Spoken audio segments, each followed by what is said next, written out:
You are watching Caleb TV. Give me this mountain.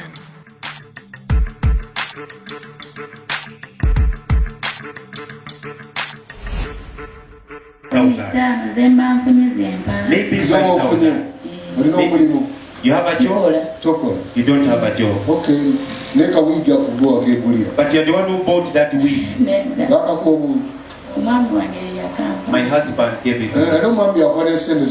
Even the husband gives you the money to give the church. Okay.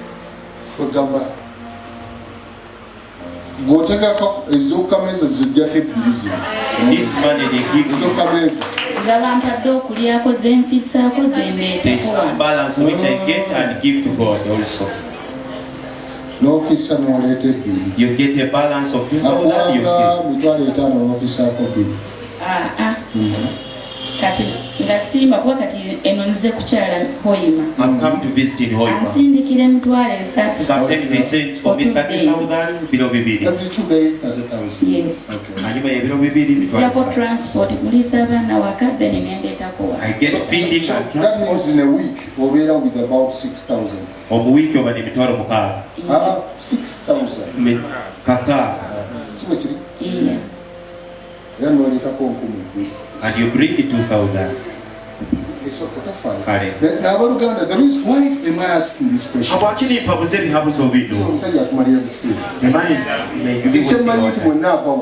I know by the time I leave this place.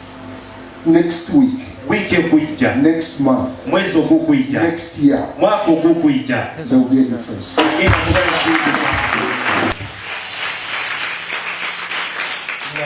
Why? Because there's some things we do ignorantly.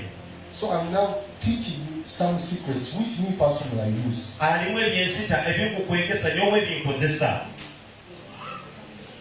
Which I personally use and they have changed my life. I will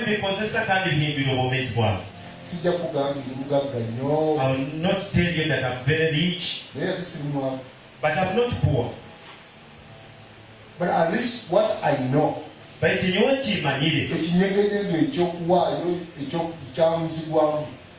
shivering of giving, it went away. Fearing, it left me long time. Long time.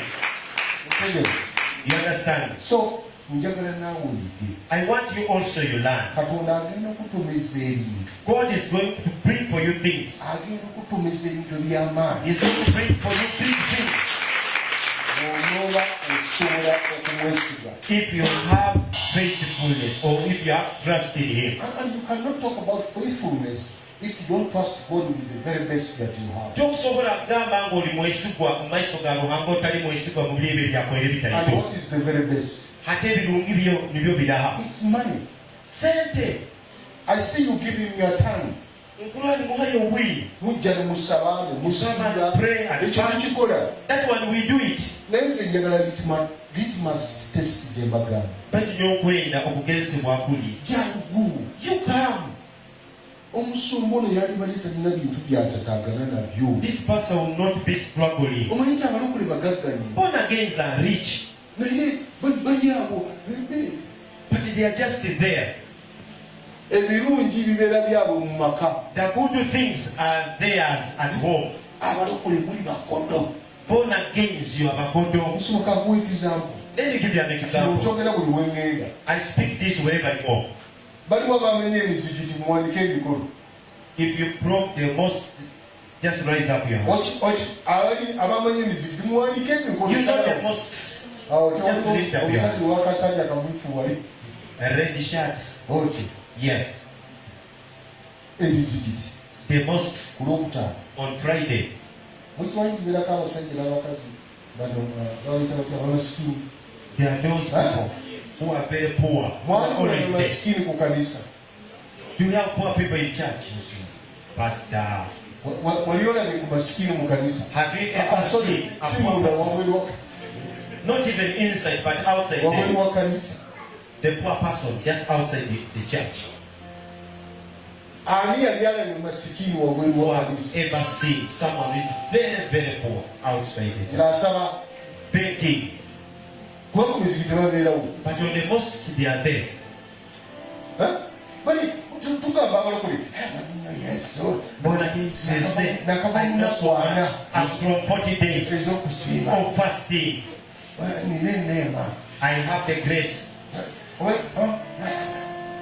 Even the way you move, ava mu kisiibo where your moves slowly, you are from fasting. naku 12 I've fasted 120 days. ye mulokole. He's a born again. naye mugambe mulokole nasuze siridde embayo mutwalo. Tell that born again, I slept hungry, give me 10,000. Mujjamu enjawulo. You will understand him. Era vaono damumwego obubi. Leave this place. See the spirit of theft. Omulokole yakava munaku 14. A born again you use from 120 days of prayer fasting. Abooluganda Born again. nze lwaki abalokole abagubi otebabera obubiri. Why don't we see those poor people outside there? Can someone bring me an answer? Someone? Yes. Praise Jesus. Ebiseera ebisinga nze nganze kyemanyi ekireetera abantu obutajja bakimanyi nti balokole bakole tebagaba. Those people know that born again don't give. Don't give. Bale ekyo mukikkiriza. Do you believe it? Abalokole bakodo. That born again don't give. They don't give. Mwena mukikkiriza ekyo. All of you believe it. Tebagaba kuba tebalina. They don't give because they don't have. Are you giving us? Yes. This lady here in red. The reason why they don't come, we always stay in the church, we don't work, we are poor. We don't have. You don't work, you are poor. Why don't you work? I'm going to talk about it. We stay in the church praying. You stay in the church praying. Okay. What I know, born again are poor. It's one of the reasons why you don't give. You don't give. Those who have money, you don't like to give. Those who don't have, they don't have. So, these men see. It's very hard to stand there. And the person you are waiting to come out of the church is like you. You are the very popular. The one who is begging, you are also begging. Isn't it, brethren? Let us not waste our time. Let us go to the Muslims. It is a shame. When you hear about again talking about the Muslims, the spirit of Allah. That's what I know. Allah is a spirit. But why those men of Allah, they have a lot of money, and yet we don't have. What is the reason? Yes. Even you know it. Why don't you begin giving? So, I wanted all of you. That is a small overview. It is intended to excite you, so that you learn the biggest challenge of today.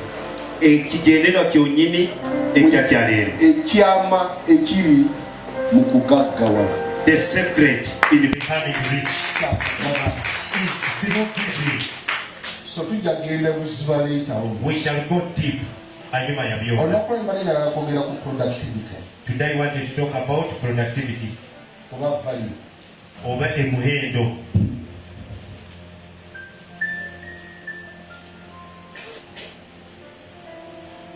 Can we go to Genesis 41, verse 8, all the way up to 16?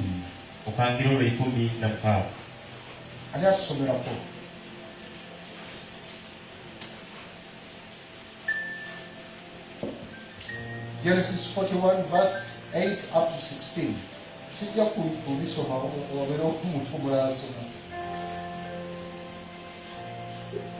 My heading is value or productivity.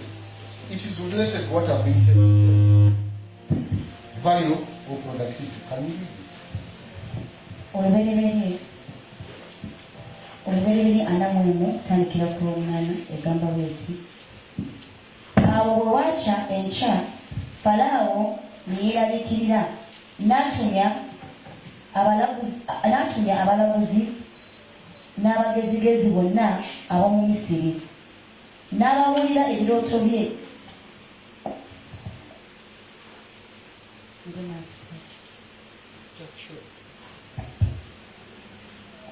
Omuserero omukulu n'alyoka agamba Falaawo nti, leero nzijukidde okwonoona kwange.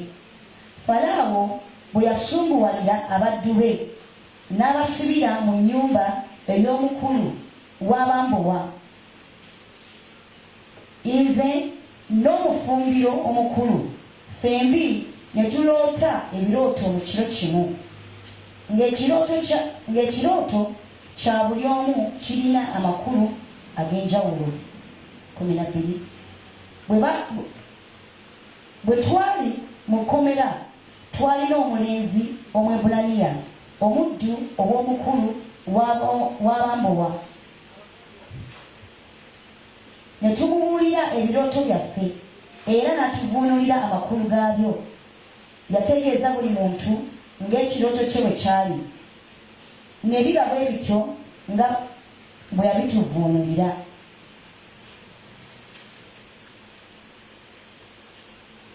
Nze nanzibwa ku bwami bwange, n'oli n'awanikibwa. Falaawo n'alyoka atumya Yusufu, ne bamugya mangu mu kkomera. Omukisa teyagula mu kutuusa nga amaze okusiga ensigo. He never saw the blessing until when he saw the seed. Hello? A blessing can never be manifested unless you act on it. No blessing will manifest unless you start acting. Anywhere in the Bible. You tell me because I can also tell you there is no blessing for free. That's why I'm telling you. Me, I was in Kampala and God spoke to me.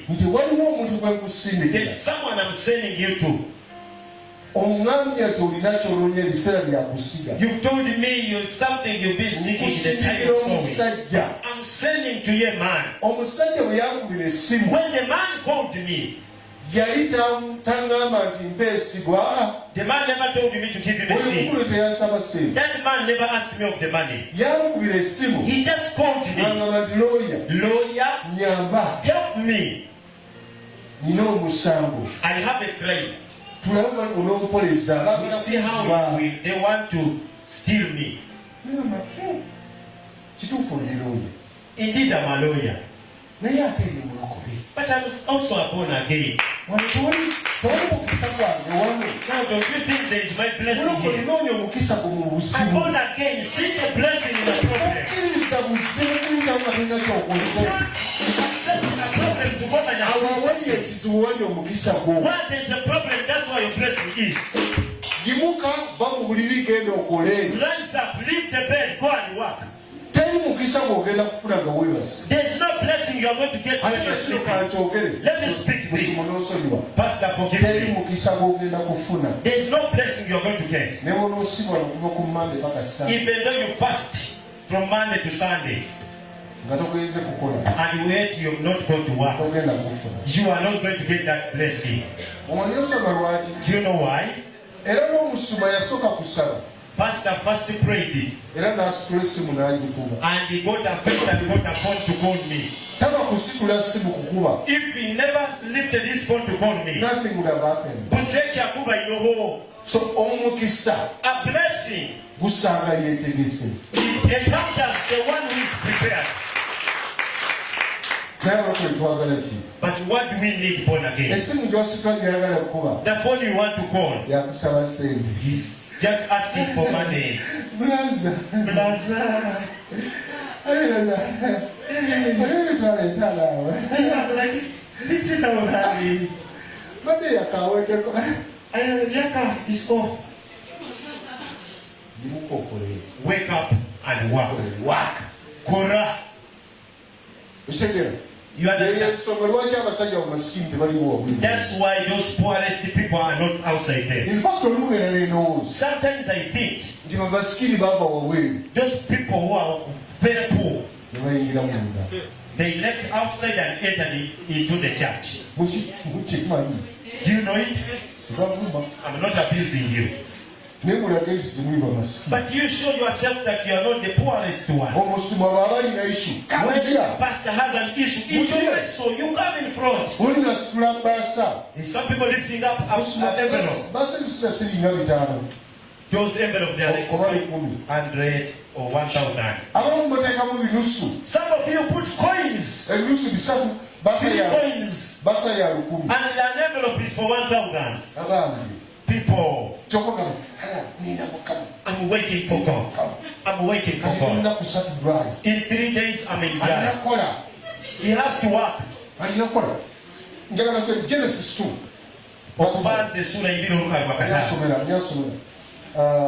Sister Faith, read that for me. Genesis 2 verse 5.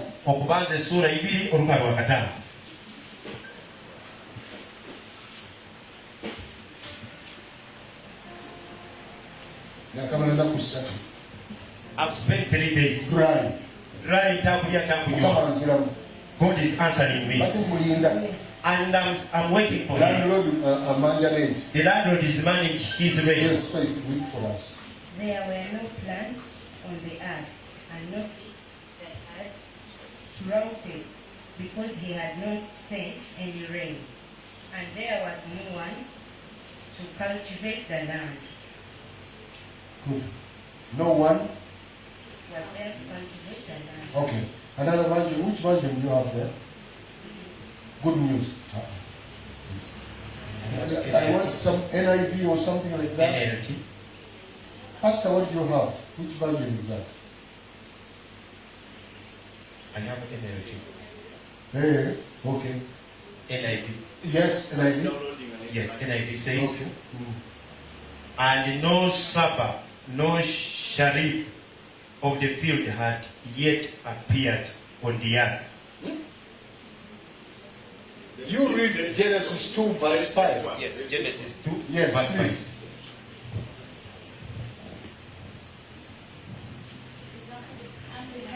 Version.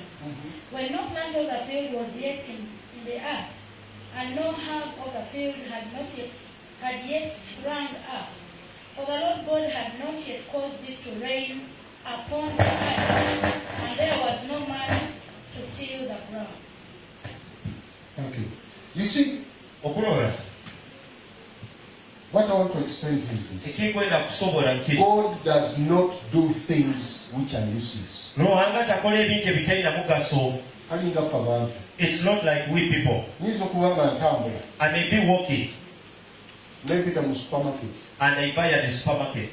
Nendaba sweetie. And I see a sweetie Nengula. and I buy it. Kubanga sigenda mulya immediately. Nengula. What's the I buy name it. of Because I don't have money in my God pocket. does not do those things. Ruhanga takola ebyo. Agenda okukuwa ekintu. By the time he gives you something, Kyetagisa. when there is a need, Why do I come to that conclusion? habwakinimalira ntyo. Atugamba nti Katonda God teyaleeta birime ku nsi never brought plants on this kubanga planet tewali nkuba. because there was no rain. Omanyi lwaki tewali nkuba? Do you know why there was no rain? Tewali mwana wa muntu There was no human being alabirira bintu. to take care of the things. You get me? Onyetegereze. So, if it is useless Okiraba kitali mu mugaso. to give you a thing, Okuweereza ekintu. you will not use it. Tojja kikozesa. He will not give it to you. Why? Tagenda kikuwa. Habwaki? Lwaki ekimotoka ekinene ng'eki? Maybe they give you that big vehicle. Naye nga ozinzizaamu ffe tuzirinda. But when you don't have money for the fuel, Talikola. he cannot do that. N'osaba sente. And you ask for money. Nigga bano tobalabirira. But you can't take care of your friends. Let me tell you. If you want money, which is money from God, the first thing you must do is His kingdom. That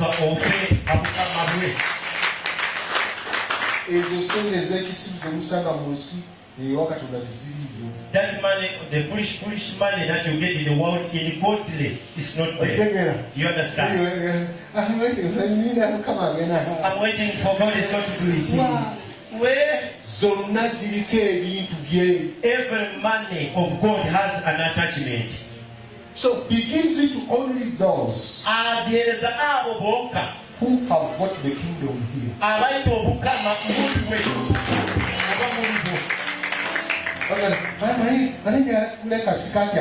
was going to buy a new skirt. Don't you see my bump?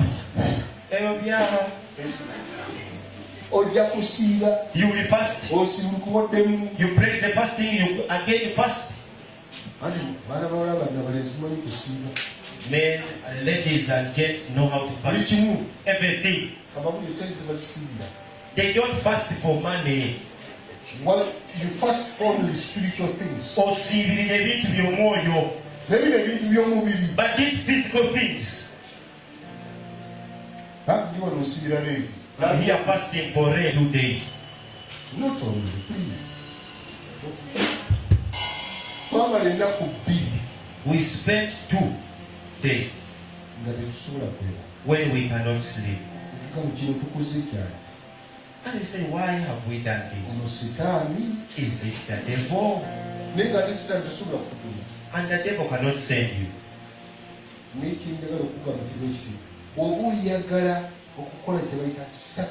If you want to do a sacrifice, if you want to come out of that situation or that, my father, I've kept it for 5 months. You will come with your 5,000. You go back home and cry for poverty.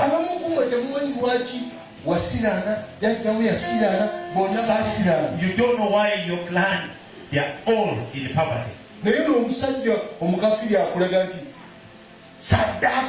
But this unbeliever is showing the sacrifice. That the sacrifice can change whatever had failed. Noah.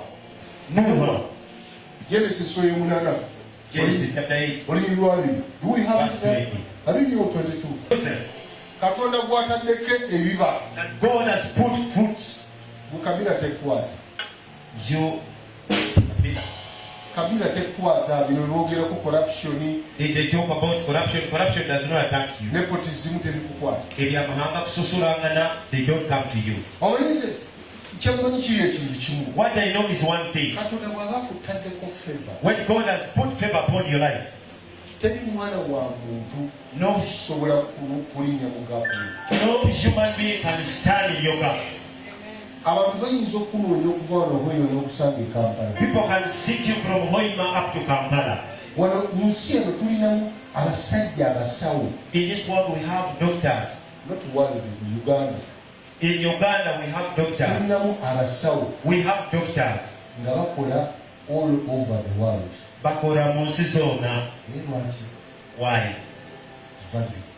By the Bomuhendo. By the Bomuhendo. And some of them are born again. They remain at home in tongues. Wow. They work.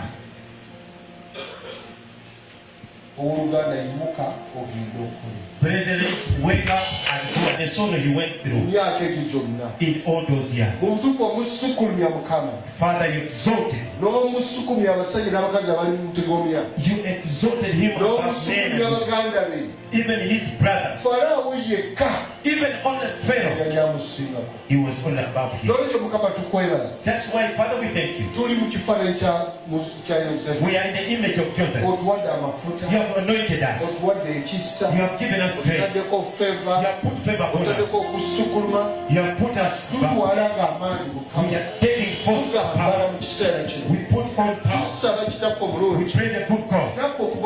Even us after leaving this place today. Father, we put on the power. Manifesting to manifest to above everything as he has been taken a position in this very moment. Father, that's all we ask in Christ Jesus. Amen.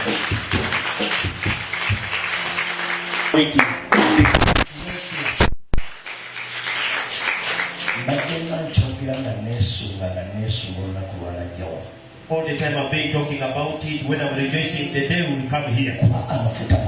Because you have the anointing. You have the grace. Why do we fail to become rich? We command things and things go. We speak things and they become true. Even if you know very well God is present. Now stop being lazy and see what God is going to do for you.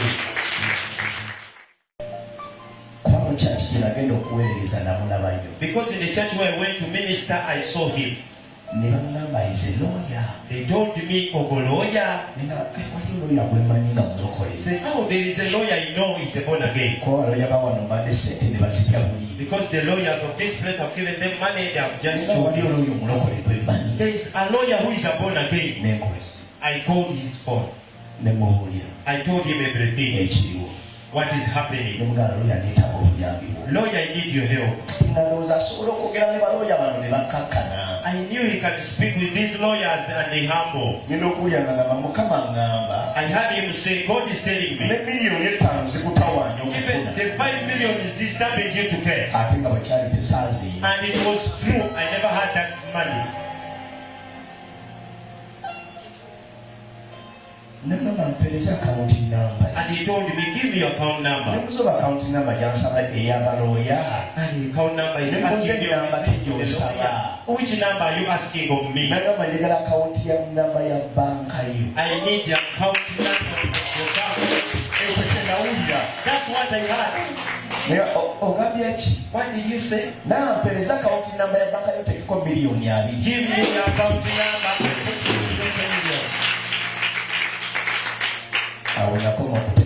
That's where I stopped understanding. Admin was there. She was there. I cried tears.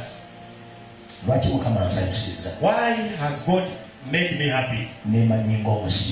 I know myself as a soul. I failed to get the money. I've seeked for money. I just want you to sleep. The people you have I want these people to come with. They sleep well. Let's see which is about this man not going to joke around. Okutegeeza ki kugamba nimagamba bwesasula hoteli ajja kugamba akamini undi unasasula hoteli yagamba kafune hoteli endi obuti atinaba. You understand what I'm saying? Sagala kwe kukwata esente ye nemu weti yesasula. I never wanted his money to pay item. Sagala kwa chikumi chikwe chinokwelisa. I don't want him to touch even a single 100 shilling to feed himself. Yengeri bafuna ekintu ekimuliko. That's how they touch what is upon his life.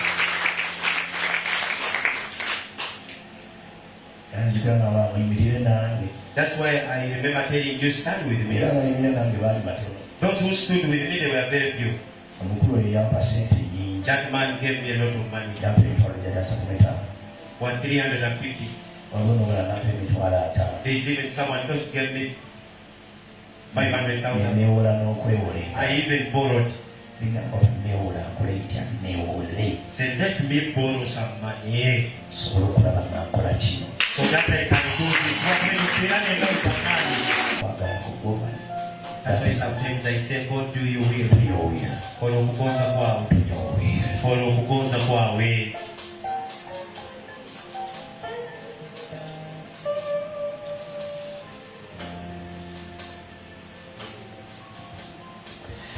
Okay. Kale, Obudde butuweddeko. because time has left us. Tebatukkiriza kupalitinga kiro. They don't accept us to operate at night. Saabisi ensi egenda kuba y'amaanyi. Tomorrow's service is going to be powerful. Ngenda mu omwaganya okukwata ku buli muntu ku mutwe ekimuliko kikwambale. I'm going to give you a to touch you, each and every person. Lwande olukumu. Amiina. Amen. Nja making sure nti buli muntu agenda kumukwatako amusabye. I will make sure that he prays for each and every person. Engalo ziteere n'amaanyi.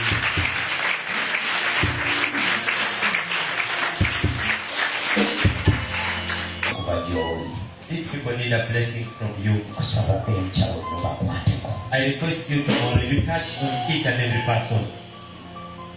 Ajja kikola. He will do it.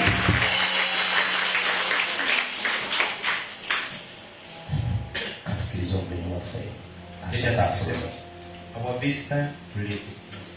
Tofuluma ng'okukuuta nafulu. You're not going to get out before the visitor gets out.